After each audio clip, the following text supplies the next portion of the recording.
Hi there. Good afternoon, everyone. Welcome to this Mastering Your Qualitative Methodology webinar. My name is Rachel, and I am a Senior Qualitative Research Mentor here at Statistics Solutions. And we are a full-service dissertation editing company, and that means that we are here to assist doctoral students with really any phase of the dissertation journey. So you probably found us through our website, maybe stumbled upon it when you were looking for some help and assistance and guidance with your dissertation. So many of you have maybe seen all of the absolutely wonderful resources that we have available to you on our website in terms of the blog, in terms of directory of different statistics tools. We also have on our website a link to all of the other webinars that we host as well. So webinars related to your introduction chapter, topic development, and literature review, or your discussion chapter, or if you are thinking about going a quantitative direction for your study, then we have a whole host of quantitative webinars as well available for you. So you can find all of that at statisticssolutions.com. And it's also important for you to know that we provide a complimentary consultation.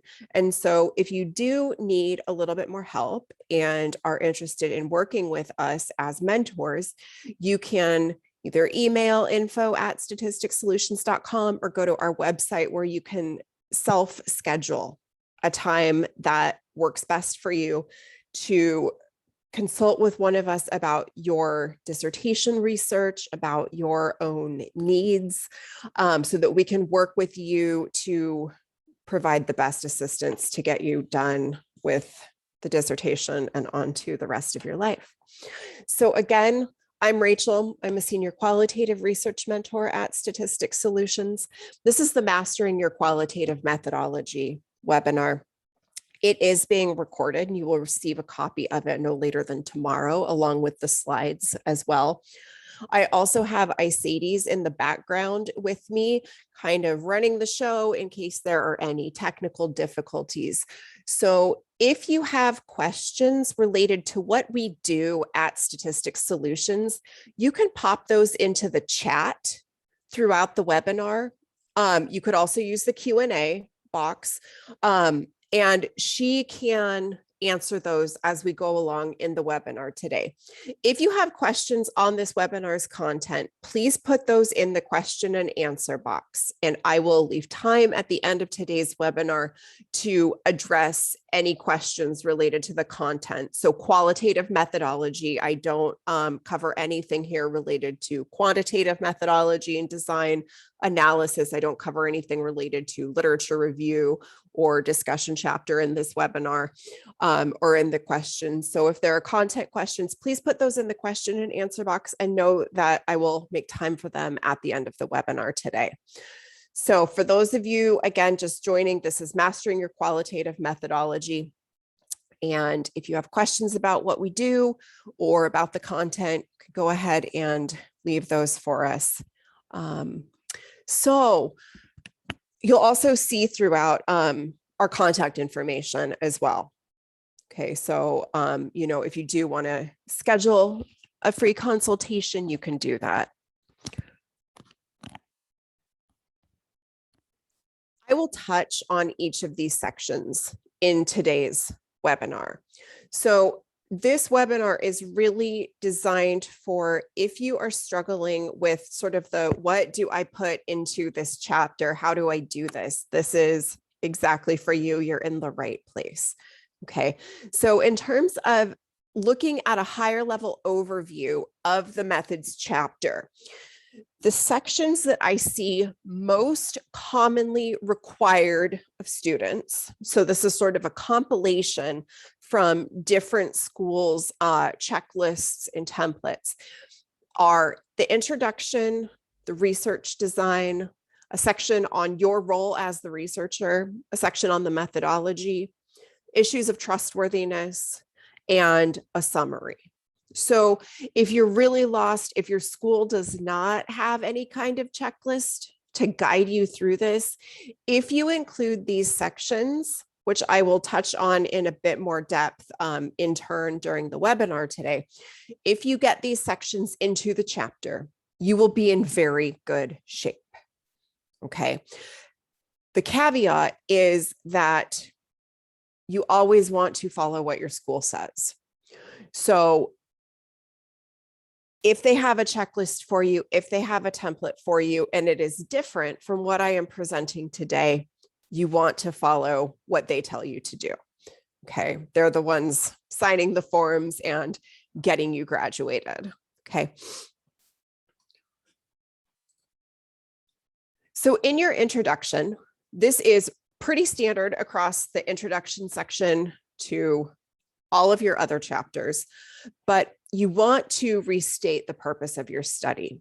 And I like to think of writing in a way that you pull the reader along, you hold their hand. So nothing comes as a surprise. Everything is laid out very logically. It all flows really nicely. So the reader doesn't get lost or confused or has to shuffle around throughout, scrolling through a bunch of pages in your dissertation. So the first section of the methods chapter, you want to outline what the purpose of your study was. Okay, or is, if you haven't done it yet. And this needs to be verbatim. It needs to be written exactly as you have stated it in your introduction chapter, in your literature review chapter. Anywhere else that you state the purpose of the study has to be exactly the same wording. Okay, words matter. And one little change can actually have implications for the study, how the study's conducted. Sort of if you get kind of the wrong synonym, thinking that you'll mix things up a little bit. This is not the place to mix things up. It might feel redundant. That's totally okay. Just restate the purpose of the study. And then you want to preview the chapter. Okay, so those major sections that I just showed you on the previous slide and the ones that we'll talk about, you want to preview those for your reader. Again, it's not a guessing game. Lay out exactly what you are going to tell your reader in the chapter. Okay, starts with this section, this section, this section. Okay, so highlight each of those just like you would any other chapter's introduction, and then you move along to the real meat of the chapter. So in this section on research design, you want to restate your research questions, which you have likely already stated in at least your introduction. You have perhaps stated them again in the literature review, depending on what your school is looking for. So you restate the research questions. And again, this is something where these need to be verbatim, what you have laid out already. So everything that related to the purpose and the research questions, it all has to be exactly the same throughout the study and throughout your dissertation. So restate your research questions. And then you want to identify whatever that concept is that you're studying, whatever the phenomenon, if you're conducting a phenomenological study, the case, if you're conducting a case study, whatever that is, you identify and define it for the reader. And so again, you can think of this, you've probably done this in your introduction chapter, okay, chapter 1 of your dissertation, but here you want to elaborate on this a little bit more. This is sort of, expanding on the smaller methods components of your chapter 1. Okay, you're beefing them up a little bit here, providing more depth and detail. You also want to identify the tradition or approach to study. So is it qualitative or is it quantitative? So in this case, because this is the qualitative methods webinar, I will assume that you're going a qualitative route. So you want to talk about qualitative research in general and why it is appropriate. So why other researchers might use it. When is it a good idea to conduct a qualitative study? And then you also want to identify your research design. Is it a case study? Is it a phenomenological study? Is it something else? Ethnography, grounded theory. And the idea here is that even if you have mentioned and introduced these in your first chapter, this is where you really make the case that these are the most appropriate approaches and designs for your study. So what you want to do is, and this is what I see most commonly from schools, is you want to describe both qualitative and quantitative and perhaps mixed method studies so that you can say a little bit about what each is appropriate for. Okay, before you say which is the most appropriate, before you make the case for which is the most appropriate for your study.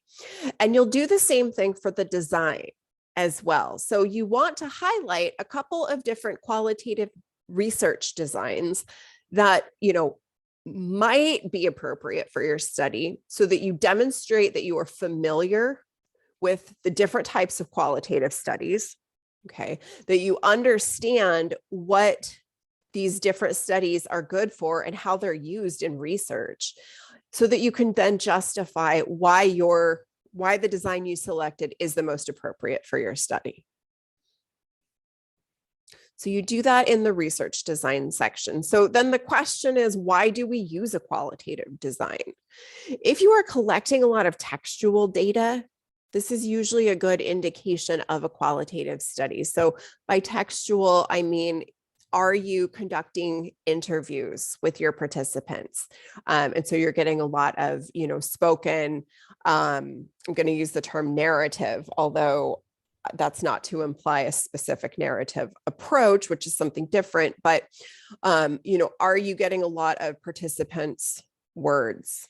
Are you conducting observations that you are taking notes on? Are you working with words? Okay, textual data. So qualitative studies are good for that. If your purpose has something to do with understanding experiences or perspectives of a phenomenon or a particular case, then that also might be a good indication that your study should have a qualitative design. Okay, that you should use a qualitative design. So the idea is that your problem and your purpose and your research questions are what drive your research design. Okay, we don't start our research thinking I'm going to conduct a qualitative study. That's not the starting point. Okay, so the design has to be justifiable for your problem, purpose, and research questions, which are all in alignment. Okay, those drive the design. So data collection in qualitative research might look like interviews or focus groups with participants. They might be one-on-one interviews, or you might conduct a focus group, a single focus group, or multiple focus groups, depending on your design and what makes the most sense for your study. Focus groups with multiple people. Okay, you might be gathering documents. Maybe you are conducting a study with a business organization, and so there are organizational materials, brochures, pamphlets, maybe board meeting minutes or something like that you analyze in a document analysis. Okay, so that might be type of data collection, or observations that you conduct perhaps in a high school classroom. Okay, unlike quantitative studies, the idea isn't necessarily to generalize our findings in qualitative research. We don't use hypothesis testing in the way that quantitative researchers use hypothesis testing. And we're not looking to quantify our results necessarily. Okay.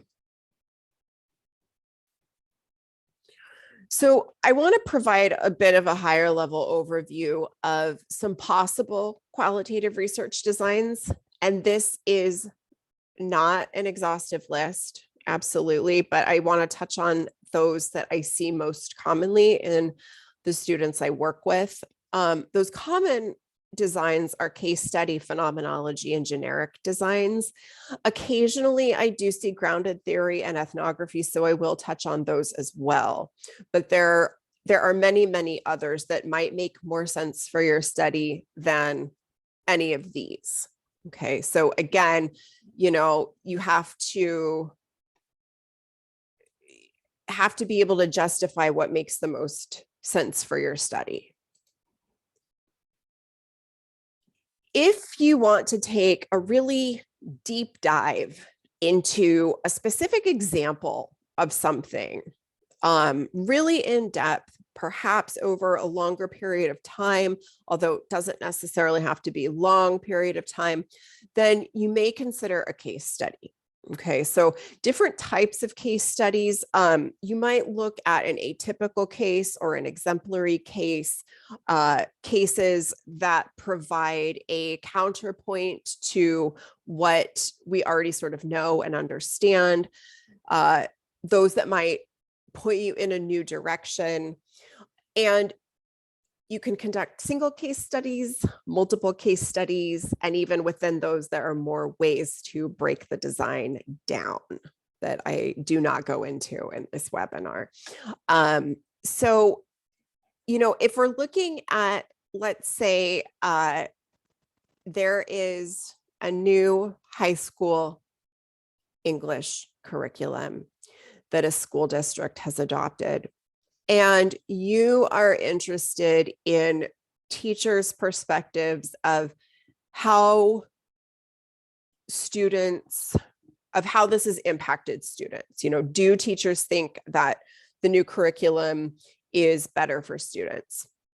So an atypical case in this situation, so let's say that we've got 10 schools in the school district, and there's one school, all the schools are doing well, all the students are doing really well with this new curriculum, but there's one school where student achievement actually hasn't really changed.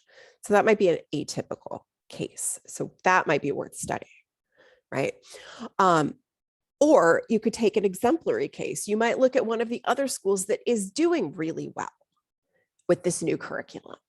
Okay, they might present an exemplary case. And so you could conduct a case study, or maybe look at a couple of the different schools that are doing well, right? To understand sort of student achievement and how teachers perceive this, okay?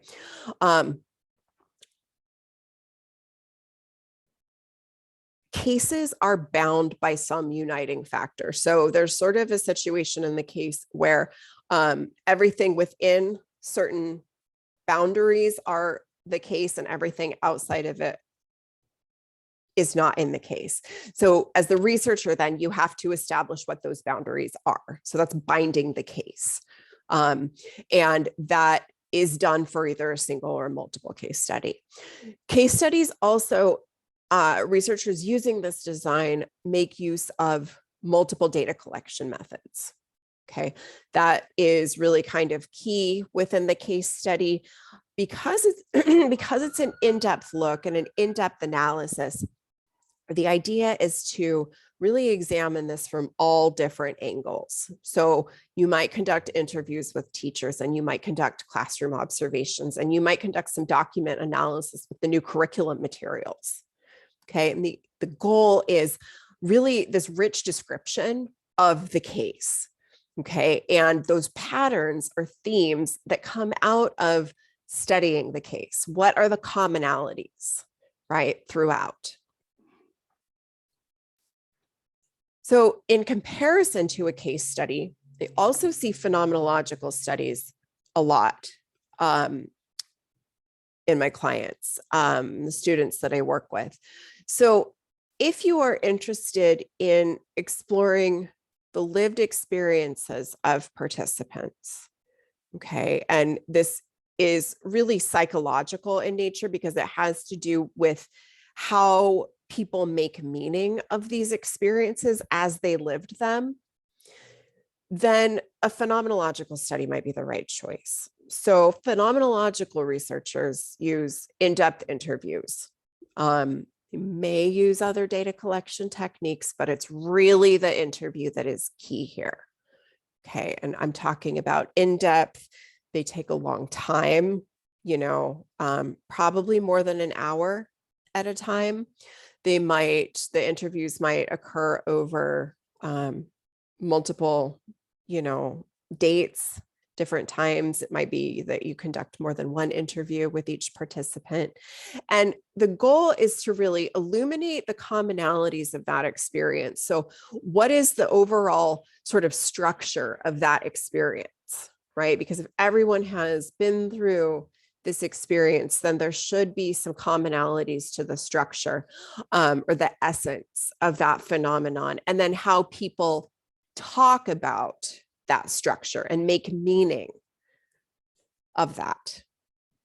Okay, so again, it's really rooted in psychology in terms of research, but also philosophy as well, because there are a couple of different more philosophical approaches to phenomenological designs. Now, I also see where studies don't fit really neatly into a case study or a phenomenological study or an ethnographic study or a grounded theory study. Sometimes they just need something a little bit different. And this is when I recommend a generic qualitative design, because it is still methodologically rigorous. Okay, but you may need to, I'm going to say mix and match from different data collection methods for analysis. But when I say mix and match, I don't mean that you just pull them out of thin air. Okay, because you still have to justify using this design and those particular methods for your study. So, phenomenological studies are really focused on how people make sense of an experience. So this real inward reflection, but maybe you're just interested in sort of the outer world content, the experience itself. Okay, so in this case, a phenomenological study might not make the most sense, but a generic qualitative design might be a better fit. So when your research questions do not fit squarely into one design, okay, a generic qualitative design can be really helpful. It could be helpful if you're conducting a mixed method study as well. So you're pulling from both qualitative and quantitative approaches. So in this case, you do have options as well in terms of, do you want to collect data through interviews, perhaps questionnaires, written and oral surveys? You may conduct observations. You may conduct document analysis. Again, it's that there is flexibility in a generic qualitative design for you to make some of those decisions, but they have to make sense for your study. Okay. And so the idea is that you get this outer world content, an outer world sort of understanding of the research question. And so I like to refer to Percy and colleagues here because I realize that in my head, 2015 is only a couple of years ago, but I guess it's a few more than that at this point, right? But I think that this is a really good article for those of you who might be thinking about a generic qualitative design, but you might have a reviewer who doesn't think that a generic qualitative design is an okay research design for a doctoral student. And I've seen this before. I get questions all the time, how do I justify this to my chair who doesn't think that it's good enough? Generic in this context does not mean that it's not good. There's no value label associated with it. It means that it's flexible so that you can select the right tools, the right analyses to answer your research questions. Less commonly, I see grounded theory studies. They look very different from some of the other designs because they start off with little knowledge about a topic. And I do often say, this is not for novice researchers. This takes a lot of time, effort, energy. Time is money, so money also. Here, the starting point is that we want to know something that we don't know. And so there's no theoretical or conceptual framework that we're working with. Okay, the goal is to produce theory that are grounded or based in the data. So it begins with data collection and perhaps conduct some data collection, maybe some interviews with people, and you analyze those interviews and sort of see where they're going and see what's taking shape and, the patterns that you're starting to see. You're memoing, perhaps you conduct some field work, and then in that sort of simultaneous data collection and data analysis, you start to refine your ideas and you go and recruit more participants to interview them. And so you let your data collection and analysis, it's this really iterative process where it informs the later stages of the research and refines that until you get to theoretical saturation where you're not learning anything new. Okay, so you can see how this could take a lot of time. I mean, a couple of years or a lifetime, depending sort of on the work that you're doing. So the idea is to produce this explanation of a process or action or interaction, whatever that concept is that you're studying, to produce a theory that comes from the data. And then ethnographic studies are another research design that I occasionally, though not very often, see.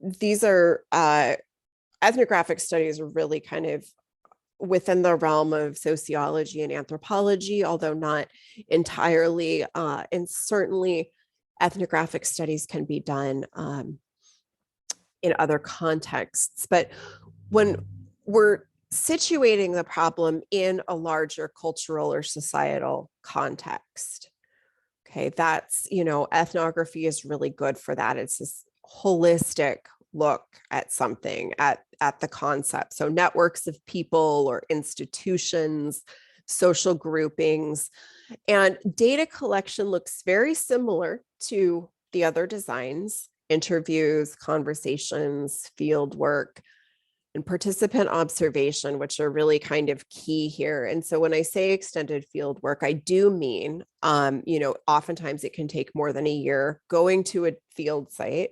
It may be that you conduct an ethnographic study that's not far from home, but it might be the case that you do go far from home to conduct your data collection, to collect data. So the idea is that you're producing this in-depth account or description of your research problem that is from the perspective of your participants in the larger cultural context. So we've got the research design section. Then there's this role of the researcher. Okay. Here you want to outline who you are in the context of your research. What is your role in the research? Are you an observer? Are you a participant? If you're conducting an ethnographic study, are you both? Okay. I think more and more, especially in the social sciences, recognizing that it's important to acknowledge that we do play a fundamental role in our research and we do impact our research. There's not really getting around that. We can do what we need to do to mitigate any biases that we bring to our research. And that's perfectly fine, but we are humans and we are conducting research with other humans. So, we have a role to play in this. So you want to talk about any conflicts of interest, any power dynamics that might exist between you and your participants. Okay. Are you a high school principal who wants to conduct that research with, the English curriculum and enroll participants who are high school teachers at your school? Okay, so there are potential conflicts of interest there because you're in a position of authority. Okay, so if you can get that by IRB, your institutional review board, then you would need to talk about how you would mitigate those conflicts of interest or those power dynamics that exist. Identifying potential areas of bias and how you will mitigate these. We acknowledge that we have bias, and we talk about what it is and how we plan to do something about it so that it doesn't impact our work, at least, to the extent possible. And any other ethical issues that might come up. So like if you work at the study site, so maybe it's not that you are in a position of authority over a participant, but maybe it's just that you work at the same school. So there may be other issues there. You want to be upfront and clearly identify what those are and what you plan to do about them. In the methodology section, you'll want to sort of flesh this out into a couple of different sections. The methodology is think of it as the written instructions, sort of the step-by-step instructions for conducting your study. So you've provided in the design, you've provided the ingredients. Okay. Here you're providing the instructions for how to use those ingredients. So you will identify your study population and the characteristics of that study population from which you will draw the sample. So everyone who could potentially be in your study, and that is not going to be everyone that you end up sampling. Okay. In qualitative studies, we usually use purposeful or purposive sampling. This is not convenience sampling, but what it means is that we are looking for people who meet specific inclusion criteria. Okay. Is it important that your participants are between certain ages, that they're between 30 and 40? Is it important that they have worked in a job for more than 5 years? Okay. Is it important that they have reached a certain level of management? Okay. So you outline who gets to be in the study and who does not meet the study and how you plan to verify this. Okay. Are you going to do some, what sort of pre-screening will you conduct to ensure that your participants meet these inclusion criteria? And then exclusion criteria would be if a person meets all of the inclusion criteria, what would make it so that they ultimately could not be in your sample?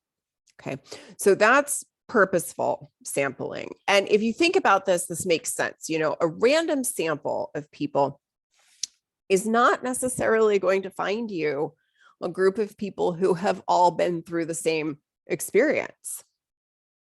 And that would be important for a phenomenological study, right? You need to make sure that you're interviewing people who have been through the same thing.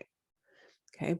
You also want to outline the number of participants that you will sample and cases. If you're conducting a case study, if it's a multiple case study, 2, 3 cases, 1, if it's a single, then you lay out step by step how you will identify, contact, and recruit participants.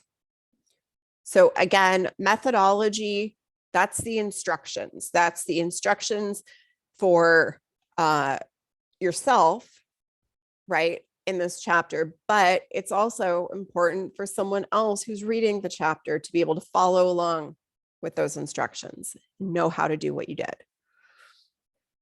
You'll also want to talk about your sample and how this relates to data saturation, or how you know that your data are saturated and that you're not collecting new information. So usually within, maybe a range of 10 to 15 participants, you'll reach saturation, where the more participants you interview, you don't really gain anything new. Okay. Instrumentation refers to how you plan to collect your data. So you want to outline all data collection instruments, the source for each of those instruments. Typically in qualitative research, we use something that we've created ourselves, but that's not always the case. So are you creating the instruments? Are you using something that's already published? If you're conducting a document review, you need to describe in this section how you have identified and verified the source and its accuracy. Okay. And also explain how those data sources will address your research questions. So again, you're still making the case that all of this is appropriate for your study to address your research questions and the purpose. You will also outline how you plan to recruit participants and collect data. So for each of those instruments, okay, if you go back to that instrumentation section, you want to think about where you will collect data, from whom will you collect data, the frequency of data collection events, the duration of data collection events, how you plan to record those data, and importantly, what you plan to do when you are unable to recruit the number of participants you wanted to, which usually happens. Loss to attrition is very, very common in studies. So how do you plan to ensure that you get the sample size that you're going for? Okay, so you do that for each of those instruments. So if you're just conducting interviews, then you only need to outline this for interviews. But if you are using different data collection techniques, then you would do this for each. Any debriefing procedures, right? So exiting the study, what is required of participants? Are you going to follow up with them at all? Will you have them review their transcripts once you have transcribed their interviews? Anything like that gets outlined in this section.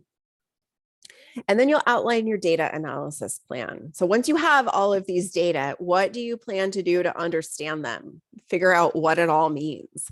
So for each data type, so again, you're going back to, if you have conducted interviews, if you have conducted observations, document analysis, something like that. Each of those types of data, how are you going to analyze those?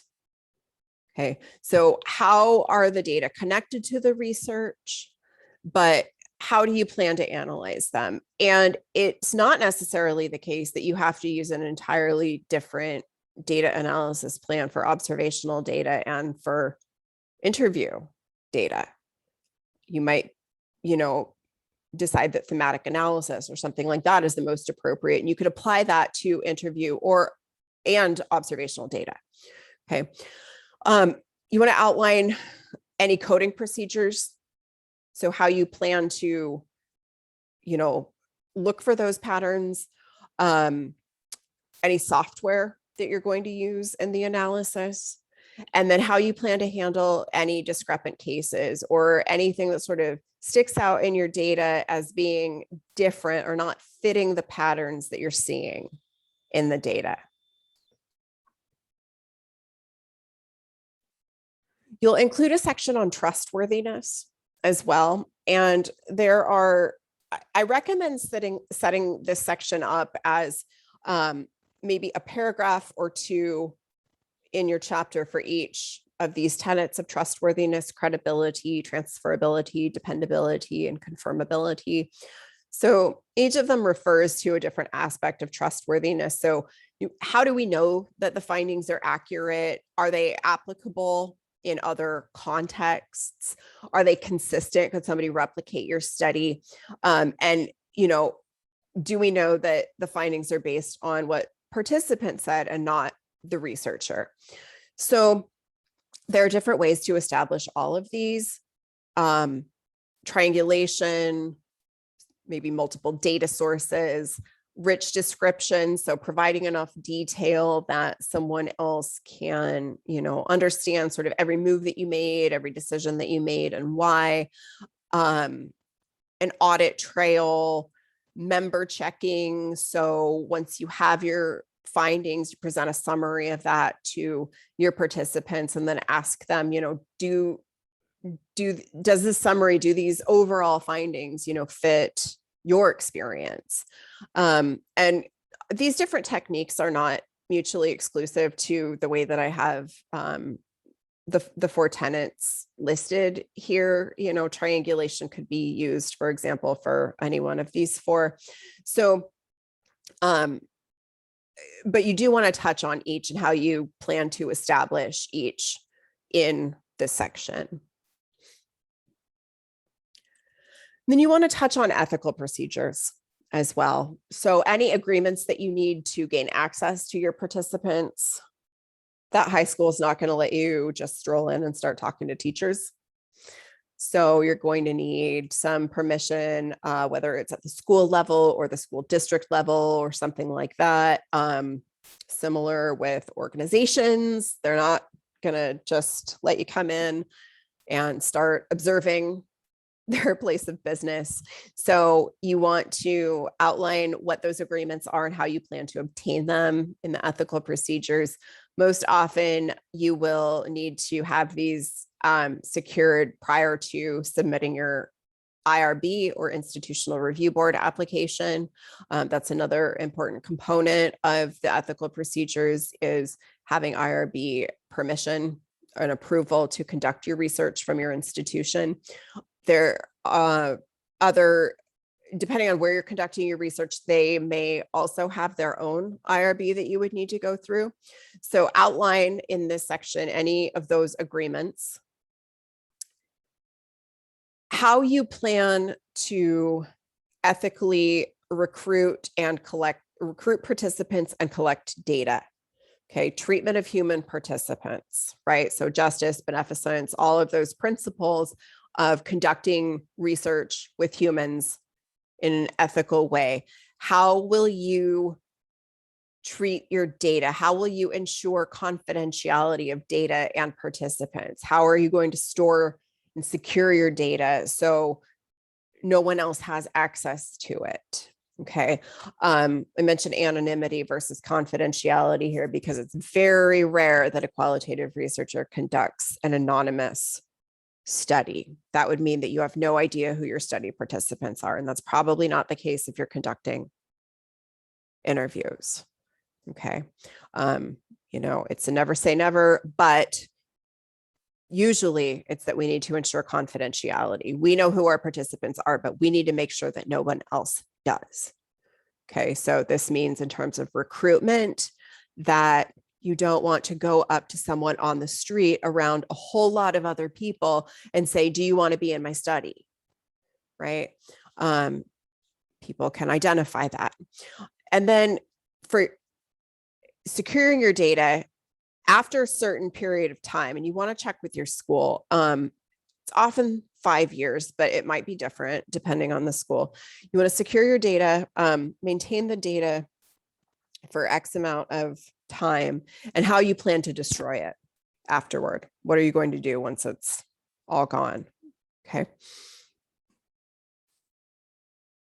So in the summary of the chapter, you're going to highlight the main points again. So I like to think of this as, this is sort of the snapshot of, if someone were to just flip to your chapter summary to understand your methods and design, what do you need to put in there so that they know? Okay, so recapping the problem, purpose, research questions, and your methods and methodology, which all should be in alignment. Okay, and then you transition to your next chapter, which is probably your results chapter. So some more general tips, if you came here looking for more of the existential questions about what do I do with my methods chapter, you've got the different sections outlined. We've covered that, but sometimes it's just really, where do I even start? And the methods chapter is a little bit different from your other chapters because it's a different kind of writing. Okay, you're researching in a slightly different way. So and you're also trying to think of what you are going to do, this sort of what is at this point hypothetical study. You have not conducted it yet. So there are a lot of what ifs. And this is where I see students spin their wheels so much, right? Because if it can't be perfect, then it doesn't, the first time, then it doesn't go on paper. So there's the what if this happens, what if that happens, and then there's no moving forward. Okay. So get out all of the what ifs. Don't worry about those. I give you permission not to worry about them because you'll handle them later. Do the best you can to outline a solid research design that is justifiable and makes sense for your study to address your problem, your purpose, and your research questions. And if something happens along the way, like, I don't know, a global pandemic that made it so nobody could conduct face-to-face interviews anymore, well, guess what? Maybe that's a limitation of your study and you will deal with that later. That is a problem for future you, not today you. So start with the problem, purpose, and research questions and just sort of think through and outline what data do you need to analyze or to answer those, and who would you need to talk to get those answers? What documents might give you the answers? What observations might give you the answers? Okay, and start sort of brainstorming in that way. And I like to say, think of this as writing a recipe. And I've already used this analogy, right, with the methods, design, and methodology, but you've got the ingredients, the methods, and the instructions are the methodology. Okay, so you can't make chocolate chip cookies without both parts. Okay, if you only had the ingredients, you would know how much flour and butter and yummy chocolate chips go into that recipe, but you wouldn't know what to do with them because you didn't have the instructions. If you only had the instructions, you wouldn't know how much of the ingredients to put in. So the methods and the methodology are the ingredients and the instructions, and they change. It happens. That's okay. Don't let it stand in your way. You can talk about what changed in your results chapter. You can talk about how it perhaps impacted your research and your findings in your results chapter. You can address it again in your discussion chapter as, you know, maybe those changes presented some limitations to your study, but don't let it stop you. Okay. The what ifs, you know, they're always going to exist. Okay. So if you are still struggling and find yourself needing more support, that's where we come in. So again, I'm Rachel. I'm a senior qualitative research mentor here. This is Statistics Solutions. We are a full service dissertation consulting and editing company. And our goal is to get you through the dissertation process in a timely manner so that you can get on with your life. Okay. Our contact information is available here. We do provide a complimentary consultation if you are really struggling so that we can talk with you about your own dissertation needs and come up with a plan to help you get through. We also have a ton of awesome resources available on our website at statisticssolutions.com, including other webinars and the links to those, the webinar schedule that are available to you as well. So if you need a little bit more help with your literature review chapter, for example, you could find the webinar schedule there. So if there are questions, go ahead and put those into the question and answer box. We've got about 10 minutes to do some question and answer.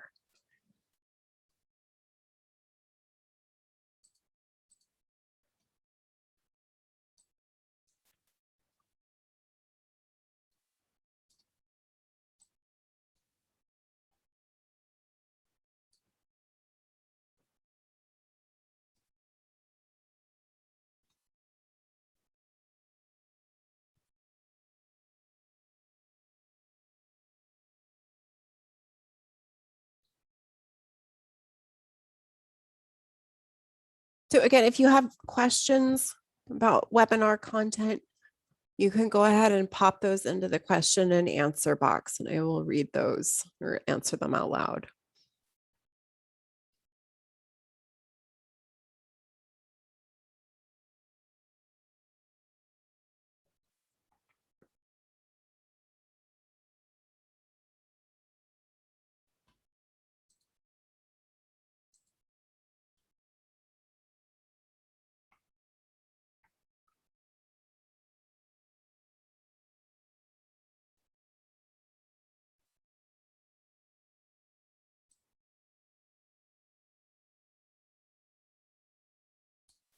Okay, I don't see any questions coming in. So again, you will all receive a copy of the webinar no later than tomorrow and the slide deck. Thanks for being with me this afternoon. Thanks for joining the webinar. I wish you all the best. Take care. Bye-bye.